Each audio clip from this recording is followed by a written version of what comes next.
Coming up on State of Events, find out which Bay Area native is throwing their hat in the ring for the 2020 presidential race. And BART is increasing security so that passengers feel safer. Stay tuned.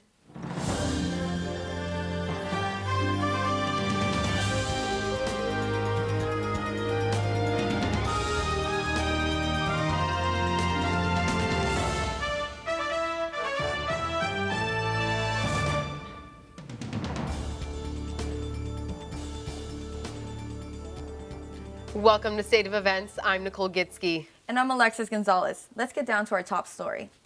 Bay Area Congressman Eric Swalwell has announced that he will be running for the presidency in the upcoming 2020 elections. Making him the 18th Democrat in the race, Swalwell interestingly announced his running during an interview with Stephen Colbert on The Late Show. Throughout the interview, the candidate talked about the key issues that inspired his running, with gun violence at the top of the list.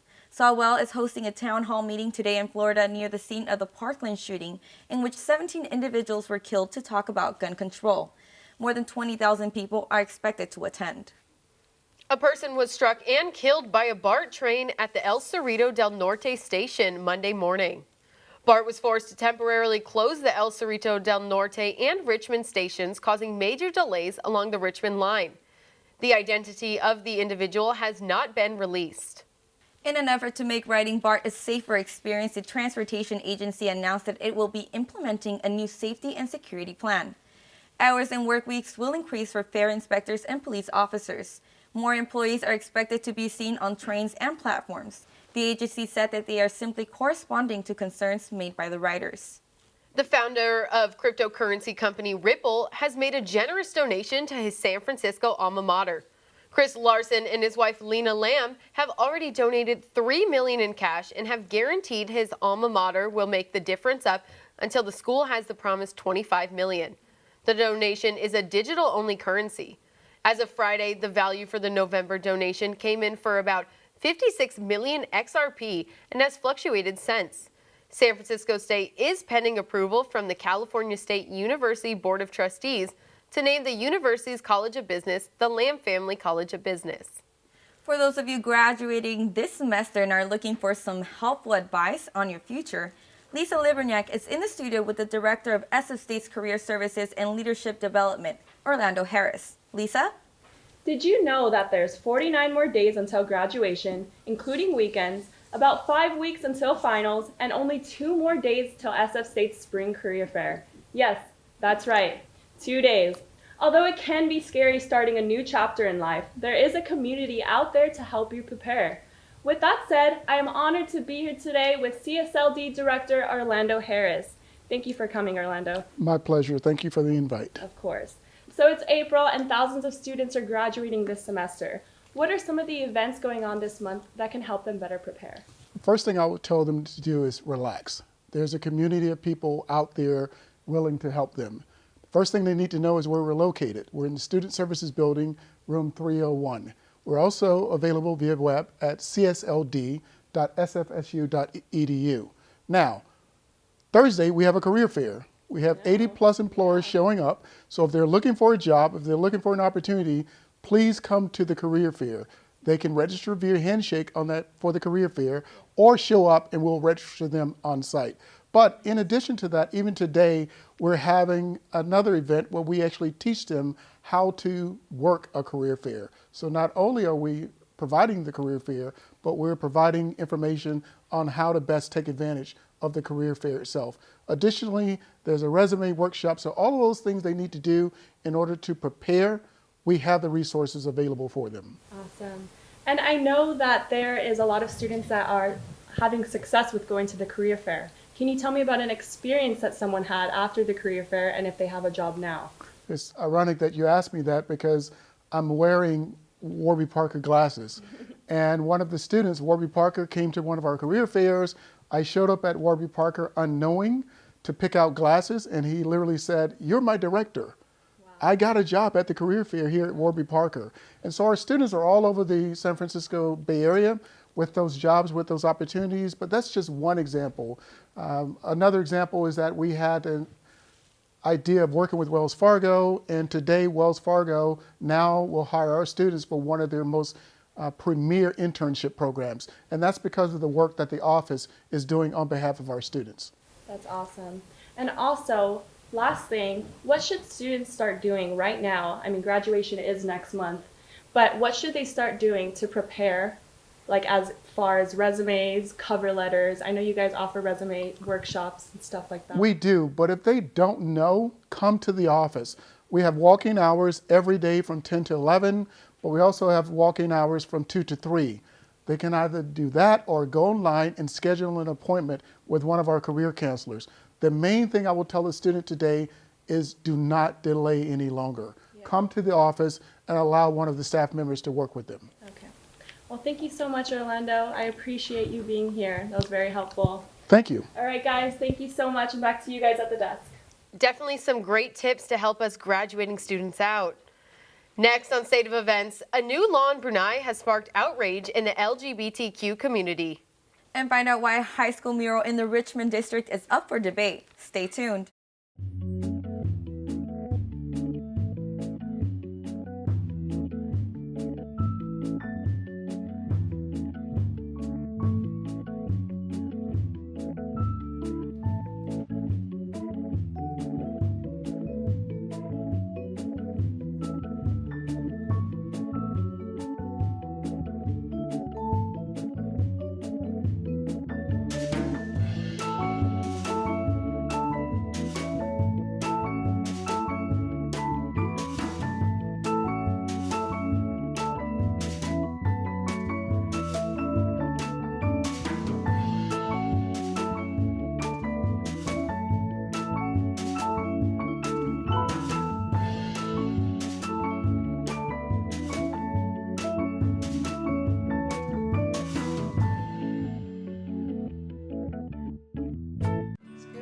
When it's time to choose healthcare for your teen, you want the best. When it's time for your teen's questions to be answered, you want a professional you can trust. At Valencia Health Services, your time is well spent. We provide professional, quality healthcare. Valencia Health Services, dedicating quality time to professional healthcare because your teen's health is our first priority. Valencia Health Services, quality time because we care.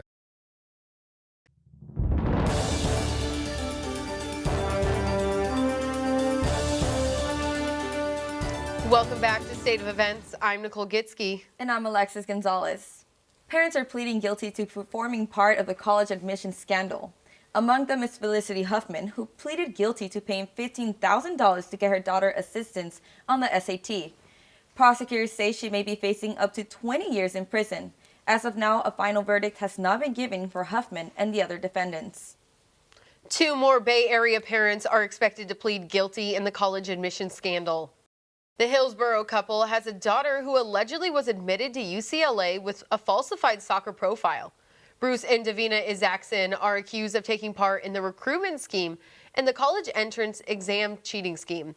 For both of their children, they supposedly were paying with shares of Facebook stock. They are also accused of taking a tax write-off for the payments. The parents have released a statement and are profoundly sorry and take full responsibility for their bad judgment. How has San Jose State University reduced stress for students and faculty? Karen Alicorn has more on the story. Hi, I'm Karen, and I'm standing inside of San Jose State University's parking garage, where many students find themselves circling around for parking. But thanks to ParkStash app, students are able to find parking. Described as the Airbnb of parking, ParkStash app allows students and faculty to book a spot from 30 hosts around campus. I actually started with San Jose State because I, as a student myself, could not find a space in the garage even after paying for a permit, and I used to spend almost 30 minutes. In partnership with San Jose State is promoting the ParkStash app on campus with banners and is also sharing occupancy statuses of its university garages. And that really helps to plan our day ahead of time, because if I can know, okay, even before leaving for class, I can know that, okay, this garage is already full. I won't even waste my time going there. I could just park in a driveway nearby. I tried getting a hold of homeowners who lent out their driveways in the nearby neighborhood, but had no luck. And so next week, on April 18th, we're actually meeting with all the parking management of all the CSUs. ParkStash app will make its way to San Francisco State University sooner than we think. Means 15,000 students are driving, but just 5,000 spaces. And if I look at San Francisco State, it's almost the same. You have 86% commuter population. Our parking nightmare will soon come to an end. I'm Karen Lanatgon for State of Events. A historic mural inside Washington High School inside the Richmond district is stirring controversy.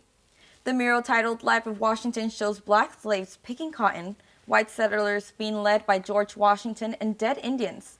Some students and teachers believe that depictions are highly offensive and have asked for its removal, while others believe it demonstrates an important and very real part of history. Many petitions have been made for the mural's removal over the years and have failed, but school board president Siobhan Cook is determined to succeed. The school's alumni organization pledged to defend the mural and even threatened to sue. A 73-year-old man in Oakland is dead after a fire broke out in his house Monday morning. Officials say the two-alarm fire broke out along the 1000th block of 16th Street. 5 people were able to escape. The fire has been contained since. The cause of the fire is under investigation, but the department believes the flames broke out in the bedroom the elderly man was found in. A controversial new Islamic law in the country of Brunei has made many people outraged. Reporter Samuel Chua has more on the story.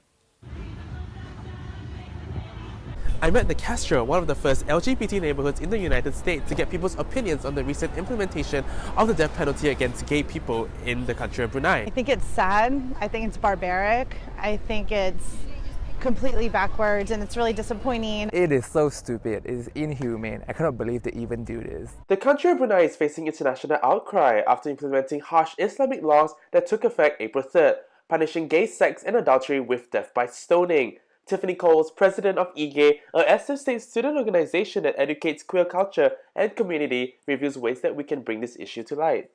I think verbalizing, spreading the awareness of this is an issue, this is what's happening in other places, we need to be aware of that, and then mobilizing, showing our force, this is not okay, so protesting, marching, whatever it takes. Students affected by this are able to seek support. Romualdo Godinez, director of the Queer and Trans Resource Center, says that their door is always open if there are students in need of someone to talk to. The Queer and Trans Resource Center, as a resource for LGBTQ students, can provide and already does provide a peer-to-peer support group in regards to everyday struggles that they have, and if this is an additional stressor, they are more than welcome to attend, and that's just a way for students themselves to just feel a bit rejuvenated or have a space that they can feel comfortable in and brave enough to share their stories. In San Francisco, Samuel Chua for State of Events. President Trump has said you're fired to 3 more people from the Department of Homeland Security. The surprise decision came just one day after Security Secretary Christian Nielsen resigned. Among the removed are the head of the U.S. Citizenship and the Immigration Services, the Secret Service Director, and the department's General Counsel. As of now, no reports have been given regarding who will be replacing them. President Trump changed his plan to close the border last week after his advisors informed him on the economic impacts that a border closure would have on both Mexico and the United States. Here's Ashley Loesa with the details on the impact. Now, the president says he will give Mexico a year to end the flow of illegal drugs into the country, and says that if Mexico does not cooperate, then he will put a tax on cars or close the border. We did report briefly last week on a few of the impacts that would occur if the border were to shut down, but let's take a closer look into Mexico's relationship with the United States. Mexico is the United States' second largest trading partner, and closing the border could have serious consequences on the economy, such as agriculture. The U.S. relies on Mexico for 60% of its produce, including bell peppers, squash, tomatoes, and avocados. The United States also imports more agricultural goods from Mexico than any other country, with $11.5 billion in fresh fruit and vegetables brought into the U.S. each year. A border closure could also stop car manufacturing within a week, impacting at least 1 million jobs. The U.S. auto industry sources 37% of its car parts from Mexico. The production of clothing, televisions, computers, and medical hardware would also be impacted, since these industries make their products just south of the border or source materials from Mexico. Right now, you're looking at a map of the 24 ports of entry along the southern border that extend from Brownsville, Texas to Southern California. There are dozens of border crossings where close to 500,000 people cross bridges and custom checkpoints daily. Every day, an average of 120,000 commuters, 6,000 trucks, and 63,000 pedestrians use the border gateway, many to go to and from their jobs in the U.S. Now, these are just some of the many impacts that a border closure could have on the economy, and this has certainly not been the first time that the president has threatened to close it.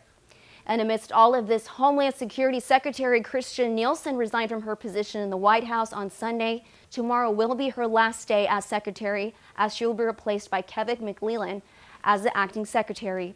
Back to you guys at the desk. Next on State of Events, find out how a robot can cook you dinner. And the Golden State Warriors played their last season game at the Oracle Arena. Stay tuned.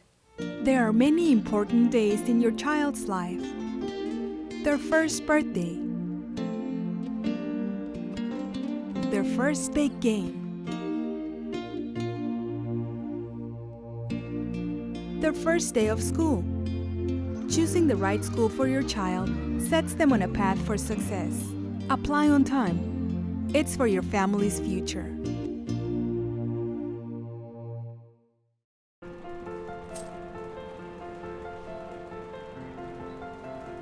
No matter how much you give, every cent donated can turn into something useful.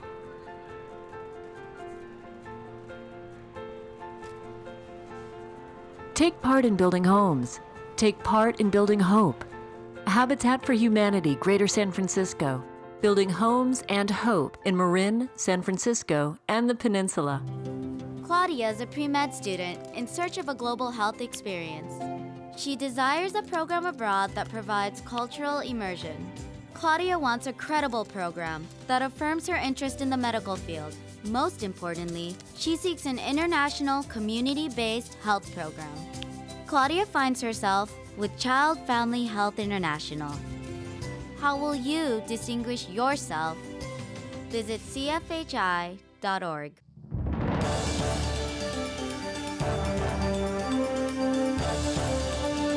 Hello and welcome back to State of Events. I'm Nicole Gitsky. And I'm Alexis Gonzalez. Want to see a robot make your food? Well, now you can at Creator in San Francisco. For just $6, which you can't beat, you can watch one make you a burger. The autonomous machine does everything from grinding the meat to adding specific toppings to each custom order. The interactive experience is for all ages alike and is topped off with a delicious burger. The saying of being in the right place at the right time couldn't be truer for one Giants fan. On Saturday, Steve King caught a foul ball not in a mitt or with his hand, but in the cup of his beer. He then chugged it accordingly. This is his first ever caught foul ball and one to remember. A great way to start off Giants' home opening weekend. The Golden State Warriors and fans began saying their goodbyes to the Oracle Arena on Sunday night. The Warriors played their final regular season game at the Oracle, bringing their 47th season run in Oakland to a close. The game against the Los Angeles Clippers ended 131-104 with the win going to the Warriors. If you did not attend or you missed the game, don't worry. The Warriors are scheduled to play at least 2 more games at the Oracle for the NBA playoffs. So I guess it's not goodbye just yet. And now we have the Priest Report, where Zach will talk about the newest extreme sport. Zach? Thanks, guys. There's a new sport in the works that will satisfy the daredevil in everyone, and it's called sky surfing, or wingboarding. The concept is simple. Thrill seekers will be towed behind an aircraft, much like wakeboarding, but instead of on water, you're being towed by an airplane 10,000 feet in the sky. The cutting-edge sport is still being fine-tuned by an engineer named Aaron Wipnitsky, who lives in Alabama. The young entrepreneur has already created a small-scale prototype that worked well. After the prototype's success, Aaron took out a $275,000 loan to create the first wingboard, which will be the first full-size prototype. Aaron says that the rider will be equipped with a parachute in case of a fall off the board occurs. They will be able to float safely back down to the ground. He said that the inspiration for the sport came from his favorite childhood cartoon called Tailspin, where the character Kit Cloudchaser would drop out of an airplane and ride the clouds on a board. Much like the cartoon, riders will be able to carve through the clouds by shifting their weight on the board from one side to the other. There is no set date for the first ride, but Aaron says if the prototype works out well, then he will be the first to try it. So if you're a thrill seeker like this engineer, make sure you stay on the lookout for this crazy sport to be official. And that's all I have for this week's Priest Report. Back to you guys at the desk. Thank you, Zach. Oh my God, would you try that? Sounds more like a jump to your death than Yeah, anything. I- No way. I don't even do roller coasters. I don't know. So, did you guys know that it's National Cone Day? It is at Ben & Jerry's from noon to 8 today. You can get a free cone. But does it come with the ice cream? We hope so, or why would we go? I know, right? So that's all we have for this week's State of Events. To stay updated with all things Gator news, follow us on our social media platforms. And visit us at our website at stateofevents.net. I'm Nicole Gitsky. And I'm Alexis Gonzalez. We'll see you next week.